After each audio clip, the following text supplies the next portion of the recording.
শুনেন, অফিসের প্রমোশনের ব্যাপার, সেখানে অফিস যদি আটকে দেয় আর কি যাবে? বাড়ির লোক বললে বুঝবে, তাই বাড়ির লোককে বলেছে।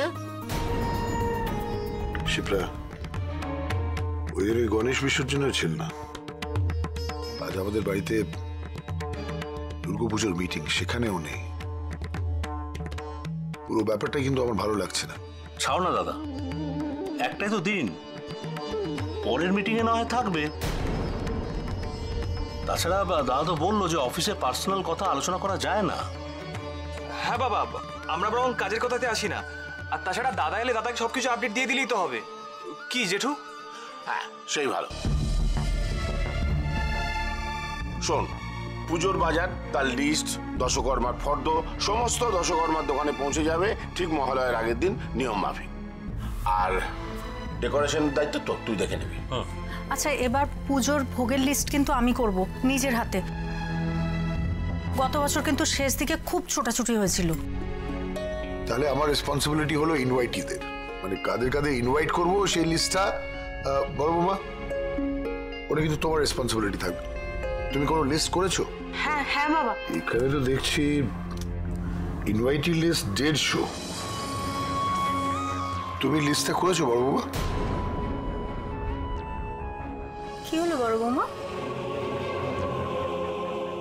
দুপুরবেলা তো লিস্টটা করলে? কতজন হয়েছে বলো? 152 জন। বাড়তি তাহলে 2 জন। হ্যাঁ, তো এত সারপ্রাইজ হচ্ছে কেন তোমরা? 2 জন অ্যাড হয়েছে।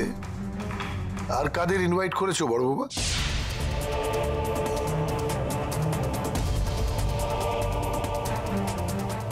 আরে এত হেজিটেট করার কি আছে? তোমার কোনো বন্ধু বান্ধবদের বলেছো বুঝি?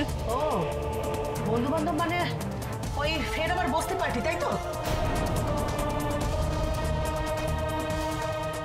রাধেশ্যাম, তার মানে দুর্গাপুজোতেও আবার হুজ্জতি। তোরা আছিস যখন হুজ্জতি এমনিতেই হবে।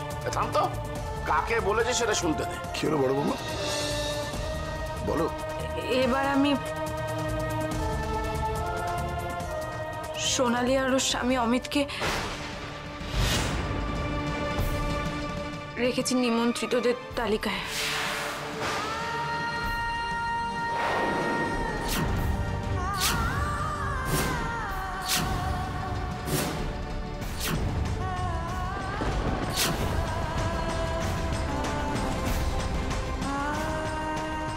তুমি কাদের নাম নিলে বড় বৌমা? এবারে ছোট মেয়ে সোনালি আর জানো না এই বাড়িতে ওই নাম নেওয়া নিষেধ।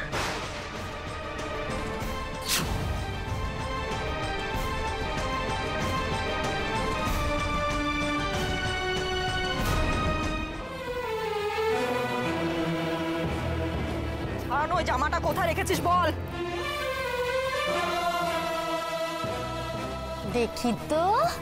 কি মজা, কি মজা। ও মিষ্টি বুড়ি, কি সুন্দর জামা গো ফুলমণি। এটা তোমার কাছে ছিল? ছিল তো, তোর জন্যই ছিল। জামাটা দেখলে আমার গা জ্বলে যায়। জামাটা ফেরত না দাও, আমি শান্তি নেই। জারণ কোথায় রেখেছিস বল? জারণ জামাটা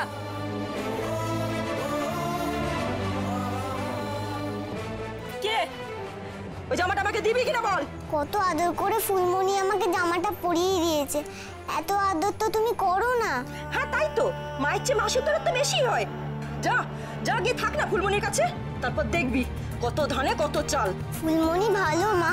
হ্যাঁ, আমি তো খুবই খারাপ না, আমি তো সর্বনাখা। যা না, যা ওই রাজপ্রাসাদে গিয়ে থাক। না বাবা, ওদের বড্ড চোর চোর বাতি। খালি মনে হয় সব বুঝি চুরি হয়ে গেল। আচ্ছা মা, আমাকে কি সত্যি চোরের মতো দেখতে?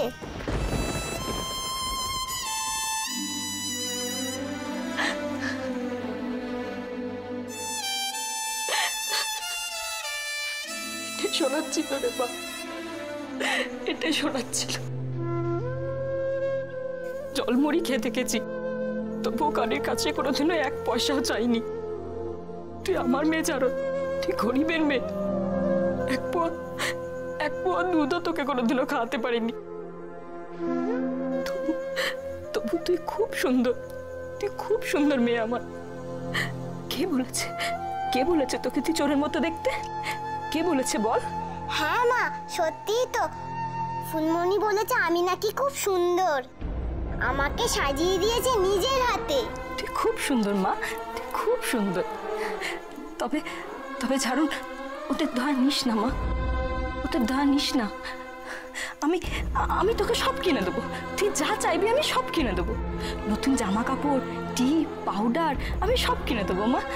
তুই তুই শুধু এই জামাটা আমাকে ফেরত দিয়ে দে মা। আমি ফিরোজা মাসিকে দিয়ে আসি, ফিরোজা মাসি ওদের ফেরত দিয়ে দেবে। দিবি না আমায়?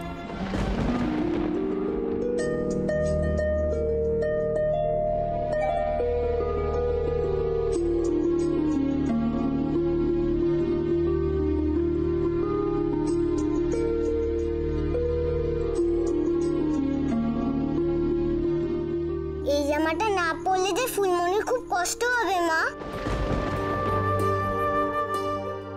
মা, বড় লোকেদের মনের কষ্ট দুদিনের, কিন্তু গরিব মানুষদের চোরের অপবাদ যে সারা জীবনেও মেটে না রে জানো, সারা জীবনেও মেটে না।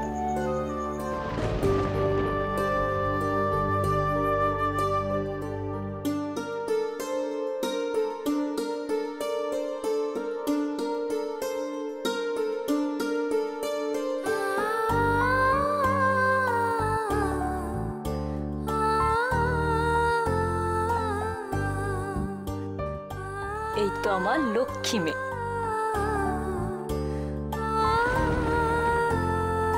এই জামাটা ফুলমণিকে দিয়ে দিও না মা, ফুলমণি খুব কষ্ট পাবে, খুব কষ্ট পাবে ফুলমণি। কেন করলে এটা তুমি বড় বৌমা? কেন করলে? কেন? কি কারণে, কার কথা তুমি এই কথা বললে? চুপ করে থাকো না, বলো আমাকে কেন বললে এই কথা? আমায় কেউ বলেনি বলতে মা, আমি নিজে থেকেই বলেছি। প্রতি বছর পুজোর সময় আপনি সোনালির জন্য কাঁদেন, ওর পছন্দের কোনো খাবার আপনি মুখে তোলেন না, ওর বয়সী কোনো মেয়েকে দেখলে আপনি পালিয়ে বেড়ান মা।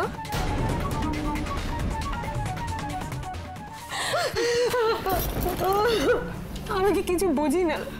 আমি সব বুঝতে পারি মা, সব বুঝতে পারি।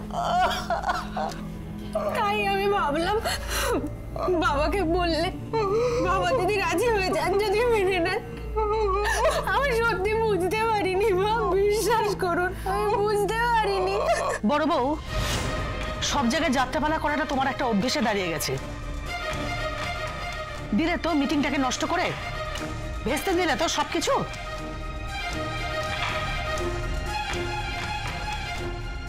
কাঁদছো কেন মেজো বৌদি? কাঁদছো কেন? শাসন করো ওকে। যে কথা বলা বারণ সেই কথা ও অনায়াসে বলে যাবে, এটা তো হতে পারে না, কিছুতেই হতে পারে না। সত্যি তো নিয়ম তো সবার বেলাতেই একই হওয়া উচিত, ওর বেলাতেই বা আলাদা কিসের? ও সুনীল যেহেতু ওকে একটু বেশি ভালোবাসে, বেশি প্রশ্রয় দেয়, তাই সুনীলের মাথার ওপর দিয়ে ও যাবে।